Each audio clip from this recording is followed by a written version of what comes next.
मोची की, जो एक छोटे से गांव में अपनी पत्नी के साथ रहता था। मोची के घर के हालात दिन पर दिन बिगड़ते जा रहे थे। घर में जो भी राशन था वो भी खत्म होता जा रहा था। ऐसे ही एक दिन मोची ने अपनी पत्नी से कहा, अब मुझे और यहाँ नहीं रहना। यहाँ ना तो कोई कमाई हो पा रही है और ना ही कोई काम मिलता है। अरे पड़ोस का गांव बहुत बड़ा है, अब मैं वहाँ जाकर अपना मोचीगिरी का काम करूँगा। कुछ दिन घर से दूर रह लूंगा, कम से कम घर का खर्चा चलाने लायक कमाई तो हो जाएगी वहाँ। क्यों, वहाँ के लोगों के जूते चप्पल ज्यादा टूटे हैं क्या, जो आपको वहाँ जाकर ही मोचीगिरी करनी है? अरे अपनी जन्मभूमि में रहकर तो सिक्के कमाए नहीं जाते, पराए गाँव जाकर कमाएंगे ये पैसे। अगले दिन सुबह सुबह मोची चुपचाप अपने जूते चप्पल ठीक करने का सामान उठाकर दूसरे गांव की ओर निकल पड़ा। दोपहर होने तक वह पड़ोस के गांव माहुलबनी में पहुंच गया। हारा थका मोची जब माहुलबनी के बाजार में पहुंचा तो हैरान रह गया, क्योंकि वहां तो पहले से ही काफी मोची अपनी दुकान लगाए बैठे थे। अरे यहाँ तो पहले से ही इतने मोची अपनी दुकान लगाए बैठे हैं। ऐसे में मुझ अनजान मोची के पास ग्राहक कैसे आएगा? लगता है यहाँ से भी खाली हाथ ही जाना पड़ेगा मुझे। नहीं, खाली हाथ घर भी तो नहीं जा सकता। तभी मोची को ग्राहकों को अपने पास बुलाने की एक युक्ति सूझी। उसने अपनी दुकान लगाई और उस पर एक बोर्ड लगाकर बड़े बड़े शब्दों में लिख दिया, जूतों का अस्पताल। हमारे यहाँ जूतों का इलाज किया जाता है। नए जूते बनवा लो, नए जूते बनवा लो, या अपने पुराने जूते बिल्कुल नए जूतों की तरह बनवा लो। लोगों ने जब ये सब देखा तो उन्हें कुछ नया देखने को मिला। नए जूते बनवा लो, नए जूते बनवा लो, या अपने पुराने जूते बिल्कुल नए जूतों की तरह बनवा लो। जूतों का अस्पताल? अरे भाई मोची, जरा मेरे इन जूतों का इलाज तो करो। हाँ जी सेठ जी, अभी किए देता हूँ। मोची अपने छोटे से अस्पताल पर बैठकर सेठ के जूतों का इलाज करने लगा। ये लीजिए, अब आपका जूता बिल्कुल स्वस्थ है। अरे भाई वाह, कितना हुआ इसके इलाज का खर्च? बस साहब, सिर्फ एक तांबे का सिक्का। लो ये लो। ऐसे ही दूसरा ग्राहक मोची के अस्पताल में अपने जूतों का इलाज कराने आया। मोची ने जूतों का इलाज किया, पैसे लिए और बाकी ग्राहकों का इंतजार करने लगा। आज तो मैंने बहुत पैसे कमा लिए हैं। अगर मैं ऐसे ही काम करता रहा तो बहुत पैसे जमा कर लूंगा और एक घोड़ा खरीदूंगा। उसने बहुत मेहनत से काम किया और कुछ ही दिनों में 4 सोने के सिक्के जमा कर लिए। उनमें से उसने 2 सोने के सिक्कों के बदले एक व्यापारी से एक घोड़ा खरीदा और घर लौटने का फैसला किया। अगले दिन उसने अपना सारा सामान बांधा और घर के लिए निकल पड़ा। अपने रास्ते में उसे एक घने जंगल से गुजरना पड़ा, जहाँ उसने डाकुओं का एक झुंड देखा। हे भगवान, ये तो डकैत लगते हैं। ये डकैत मेरा सारा पैसा ले जाएंगे और मैं एक बार फिर से गरीब बन जाऊंगा। अब मैं क्या करूं? मोची बहुत चतुर था। उसने हिम्मत नहीं हारी और उसने एक योजना बनाई। उसने एक सोने का सिक्का घोड़े के गले में बांध दिया और आगे चला। चोरों ने उसे पकड़ लिया। अरे ओ, फटाफट अपना सारा पैसा निकालो, चलो जल्दी करो।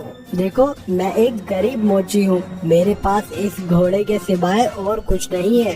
कृपया मुझे जाने दो डाकू भाई। जैसे ही उसने ये सुना, घोड़ा रहका और उसके गले से वो सोने का सिक्का नीचे जमीन पे गिर गया। अच्छा मक्कार झूठे, हमसे झूठ बोलने की तेरी हिम्मत कैसे हुई? अगर तेरे पास कुछ नहीं था तो ये सोने का सिक्का तेरे पास कहाँ से आया? रुकिए, अभी मैं आपको सब सच बताता हूँ। दरअसल ये घोड़ा सोना उत्पन्न करता है, इसी वजह से मुझे सारे पैसे मिलते हैं। ठीक है, ये घोड़ा तुझे हमें देना होगा, हम तभी तुझे यहाँ से जिंदा जाने देंगे। नहीं, बिल्कुल भी नहीं। अगर मैं इसे तुम्हें दे दूंगा तो मेरे पास कुछ भी नहीं बचेगा। चलो, हम तुम्हें इसके बदले 50 सोने के सिक्के देंगे। ठीक है, पर एक बात का ध्यान रखना कि बारी बारी से अपने साथ इस घोड़े को रखना, वरना आखिर में तुम सब पैसे के लिए लड़ते ही रह जाओगे। मोची ने घोड़ा बेच दिया और घर लौट आया। वो बहुत खुश था कि उसे सोने के सिक्के मिले थे। इस पैसे से उसने अपने ही गांव में थोड़ी सी जमीन खरीदी। इस बीच डकैत भी घोड़े को लेकर अपने अड्डे पर पहुंच गए। वहाँ डकैतों के सरदार ने अपने आदमियों से कहा, इस गिरोह का सरगना होने के नाते इस घोड़े को सबसे पहले मैं रखूंगा। उन सब ने अपने सरदार की बात मानी और उस रात सरदार अपने अड्डे पर उस घोड़े के साथ सोया। अगली सुबह जब वो उठा तो उसने देखा कि वहाँ अस्तबल में कुछ भी नहीं था। उसने पूरा अस्तबल सही से देखा पर उसे कुछ नहीं मिला। वो जान गया कि इस मोची ने उसे बेवकूफ बनाया है। इस बीच एक और डकैत वहाँ आया। सरदार, आपको सोना मिला? हमें भी बताइए कि कितने सोने के सिक्के घोड़े ने उत्पन्न किए। तुम खुद ही ये पता लगा लोगे जब आज रात तुम खुद ही इस घोड़े को रखोगे। सरदार ने किसी से कुछ नहीं कहा क्योंकि वह अपने आप को बेवकूफ साबित नहीं होने देना चाहता था।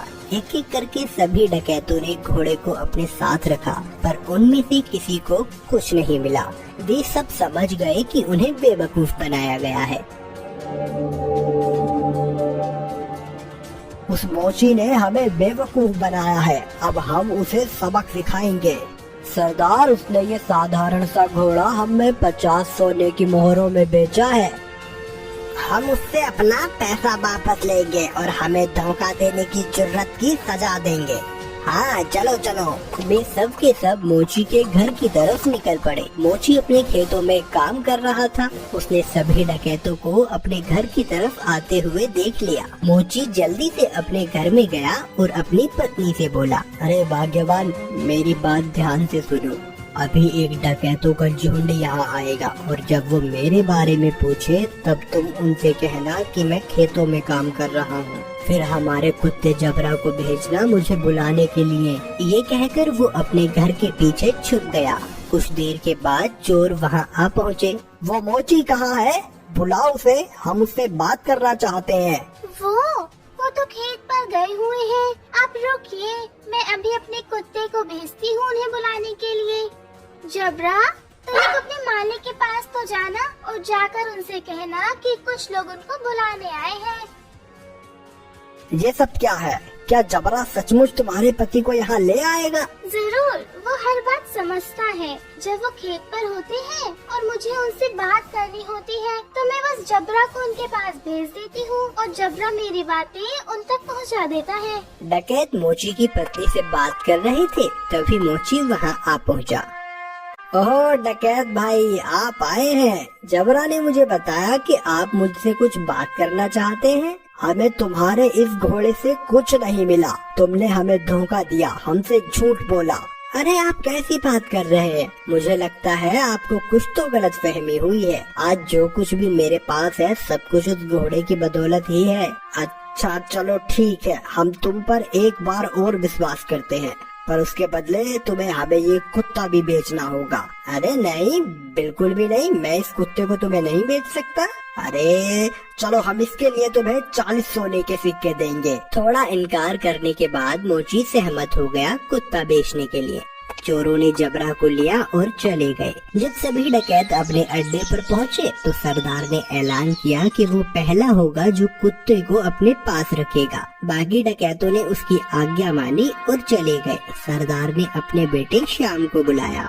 चलो श्याम, मैं अब काम पर जा रहा हूँ। अगर मेरी जरूरत पड़े तो इस कुत्ते को मुझे बुलाने के लिए भेज देना। जैसा आप कहो पिताजी। कुछ देर बाद एक डकैत को अपने सरदार से एक काम आन पड़ा। उसने श्याम के पास आकर सरदार को बुलाने के लिए कहा, आप रुकिए, मैं तुरंत उन्हें बुलावा भेजता हूँ।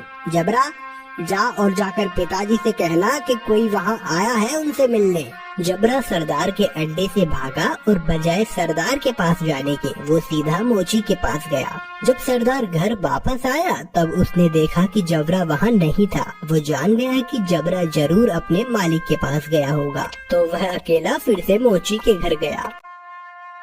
सुनो, क्या जबरा तुम्हारे पास आया हुआ है? हाँ, वो यहाँ आया है। मेरे ख्याल से उसे जरूर मेरी याद आ रही होगी। मेरी मानिए तो उसे थोड़ा सा समय दीजिए, अंत में वो आपको अपना मालिक स्वीकार करने ही लगेगा। सरदार जबरा को वापस ले गया और उसने अगले दिन उसे अपने साथी को दे दिया। जबरा सारे डकैतों के साथ एक एक करके रहा, पर वह हर दिन मोची के पास वापस लौटा था। सबने ये जान लिया कि एक बार फिर से मोची ने उनका बेवकूफ बनाया है। उन सब ने विचार विमर्श किया। इस बार हम बेवकूफ नहीं बनेंगे, मैं उस मोची को अब सबक सिखाऊंगा।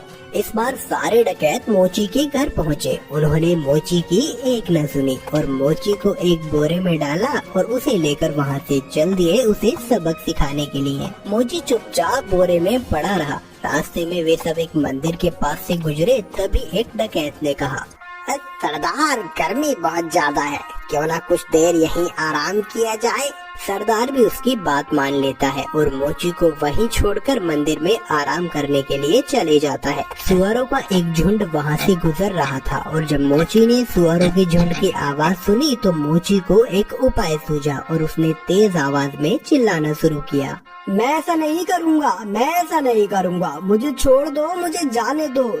सुअरों के मालिक ने उसकी आवाज सुनी और वो उसकी ओर आया।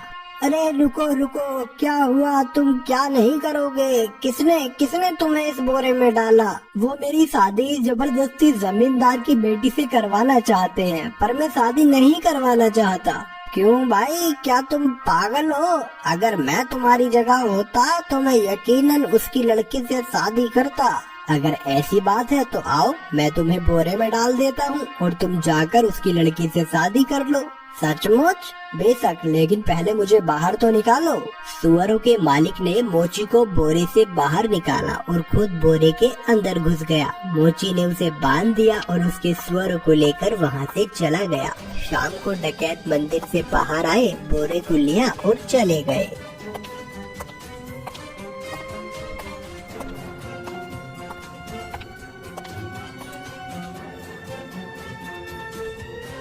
क्यों ना इस मोची को हम यहाँ इस कीचड़ में फेंक दें, ये इसे अच्छा सबक मिल जाएगा। डकैतों ने उसे कीचड़ में फेंक दिया और वहाँ से चले गए। वापस आते हुए उन्होंने मोची को सड़क पर देखा और वो हैरान रह गए। अरे तुम यहाँ कैसे पहुँचे? डकैत भाई, उस कीचड़ के नीचे एक जादू स्थान था और वहाँ बहुत सारा सोना था और बहुत सारे सुअर उस सोने की रखवाली किया करते थे। मैं इन सुअरों की मदद से वहाँ से वापस आया और कुछ सोना भी अपने लिए लेकर आया हूँ। अब फिर से वहीं जा रहा हूँ। अरे सुनो, हमें तुम उस जादुई स्थान पर ले चलो और खबरदार, तुम वहाँ रखे सोने को अब हाथ भी नहीं लगाओगे। पर मैं, अरे जैसा मैं कहता हूँ वैसा करो। ठीक है, अगर तुम जोर देते हो तो। डकैतों का झुंड उस कीचड़ के पास आ पहुंचा और एक एक करके कीचड़ में कूद गया, लेकिन किसी के हाथ कुछ न लग सका और इस तरह फिर एक बार मोची ने अपनी चतुराई से अपनी जान बचा ली।